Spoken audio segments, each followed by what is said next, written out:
Hey everyone, thanks for being here. Quick question before we start. When was the last time life sent you a polite email saying, "Heads up, your car is going to die next Thursday at 4:15 p.m." Or, "Surprise, your company is restructuring in June. Budget for that." It never happens. The most expensive problems are rude. They show up uninvited. Here's the flip side.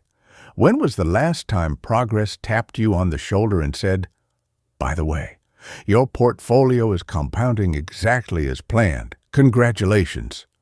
That doesn't happen either. Progress is quiet. Chaos is loud. Today we're talking about building a money system that respects both truths.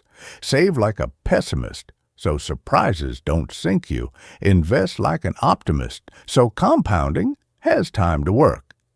If we were at a kitchen table together, coffee between us, I'd probably start with a story. Imagine two neighbors. One keeps every dollar in cash because markets feel like a roller coaster and he sleeps well, until he wakes up a decade later and realizes prices went up and opportunities passed him by. The other puts everything in stocks and brags about it until a layoff forces a quick sale at the worst possible time. They both made the same mistake from opposite directions. One planned only for storms. One planned only for sunshine. What actually works is packing an umbrella and sunglasses at the same time. Short run first. In the short run, you plan like a pessimist. Not because you're gloomy, but because randomness is undefeated. Pipes burst. Kids need braces. Freelance clients pay late. Most of our stress isn't about numbers. It's about timing. And timing is the part we control the least. So the first move is building what I like to call a shock absorber. Start with 1 month of expenses, not 6. 6 feels like a mountain when you're staring from the base. 1 month gives you traction. Name the account something boring and obvious. Shock absorber. Emergency. Bail me out. Whatever makes you smile and keep going. Then automate a transfer every paycheck. Treat it like rent to your future self. When that's normal, you climb to 3 months. If your income is lumpy, commission, tips, seasonal work, keep climbing to 6 months. Because volatility is part of your job description. The goal isn't maximizing yield in that account, it's maximizing sleep. There's a cousin to savings called insurance. People hate premiums because they feel like paying for nothing. But that nothing is the point. Health insurance, disability if someone depends on your income, liability if you drive. These are the boring contracts that turn catastrophes into inconveniences. Nothing torpedoes a financial plan faster than a big tail event hitting a household with no cushion and no coverage. Saving like a pessimist means assuming the tail event visits someone every year and making sure that someone isn't you, or if it is you, it's survivable. Think of your money like a house. The foundation is the boring part. Concrete, hidden, unglamorous. But when the foundation cracks, nothing upstairs matters. The shock absorber and the right insurance are your foundation. Nobody will clap for it. But when life shakes the ground, and it will, the upstairs doesn't collapse. Now, take a breath and look further out. In the long run, you invest like an optimist, not because you believe every year is up and to the right, but because you believe that over decades, humans find ways to solve problems and make things a little better. Productivity rises in uneven, uncomfortable steps. Tools get cheaper. Ideas travel faster. A lot of small improvements stack on top of each other until they look like magic. If you own a small slice of that progress and give it enough time, the odds tilt in your favor. This is where simple beats Clever. Use broad, low-cost index funds or ETFs as your core. That's not giving up. That's buying the entire parade instead of guessing which float will win a trophy. Automate the contributions on payday. Real people don't succeed with complicated systems. They succeed with systems they can run when they're tired, busy, a little stressed, and late for soccer practice. And before you ever buy, write your sell rules. Put them on one sheet of paper. I will rebalance if my allocation drifts more than a few percentage points. I will raise cash only for goals inside 3 years. I will not sell because of headlines or hot takes. If you don't write rules, your emotions will. Your emotions are brilliant at protecting you from tigers and terrible at managing volatility. There's an idea that helps here. Volatility is a fee, not a fine. A fine is punishment for doing something wrong. A fee is the price you knowingly pay for something valuable. The price of long-term growth is that the ride will get bumpy. Every decade has a moment that feels like the end of the world. The fee shows up as scary headlines and temporary drops. If you can't tolerate the fee, you don't get the view. Saving like a pessimist is what lets you tolerate the fee without selling your future to pay your present. When you put the two mindsets together, short-term pessimism and long-term optimism, something powerful happens. You build a buffer that keeps your hand steady while your investments do their quiet work.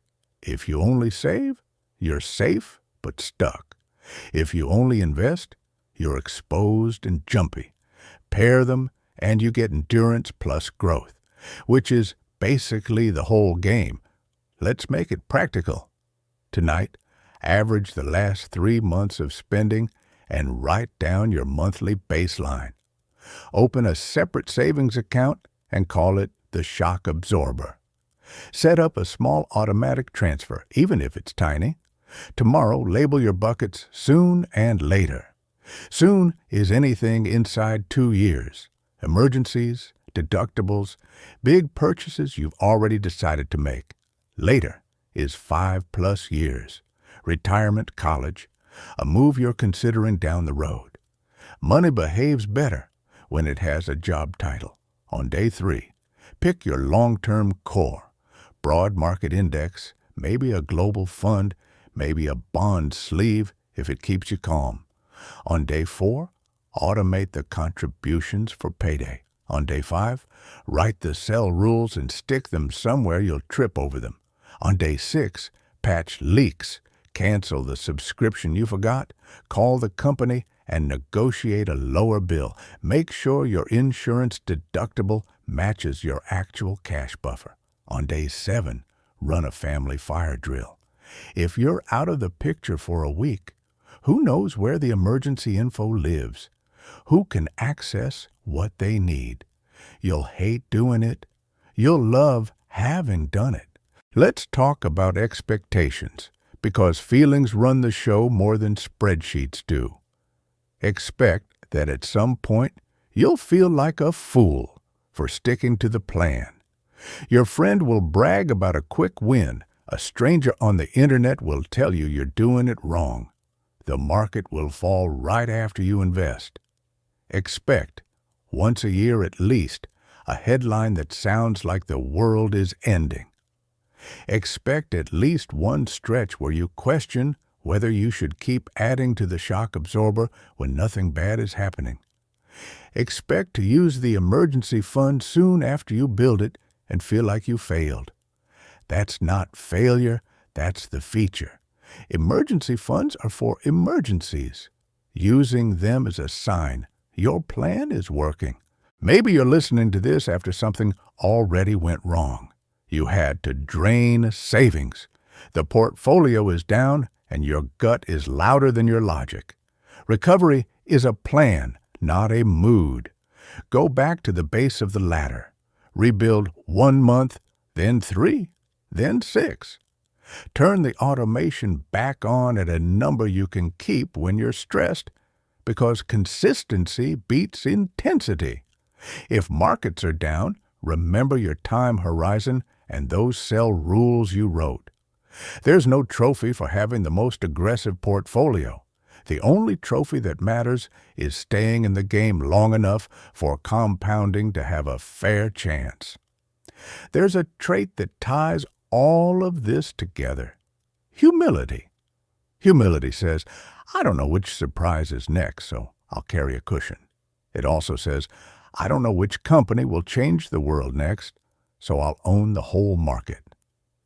Humility assumes willpower is inconsistent, so it automates. Humility assumes emotions drift, so it rebalances by rule. Humility doesn't try to outsmart uncertainty, it outlasts it. And there's a tiny branding trick that helps. Name the accounts. Call the short-term bucket the shock absorber. Call the long-term one the compounding engine. It sounds silly, but labels matter. When money has a story, we treat it with more respect. Moving $200 into compounding engine feels different than moving $200 into miscellaneous. Let me circle back to where we started. Chaos is loud, progress is quiet. The loud stuff scares you into thinking nothing good is happening. The quiet stuff tempts you to think nothing bad is coming. The truth is, we live with both all the time. Save like bad news is always around the corner. Invest like good news is always working in the background. The first keeps you in the game. The second makes the game worth playing. So here's your gentle nudge as we wrap. Before you close this app, set up that tiny automatic transfer. Even if it's $10, put it on payday. Open a note on your phone and write your sell rules in one paragraph. Tell someone you trust where the emergency information lives, and then get on with your life. The best financial plan is the one that keeps running while you're busy living. Thanks for spending this time with me. I hope today gave you a simple, sturdy way to think about money when the headlines get loud and your calendar gets full. Save like a pessimist so surprises become inconveniences. Invest like an optimist, so the quiet progress of the world can work on your behalf. Give it enough time, and ordinary habits turn into outcomes that don't feel ordinary at all.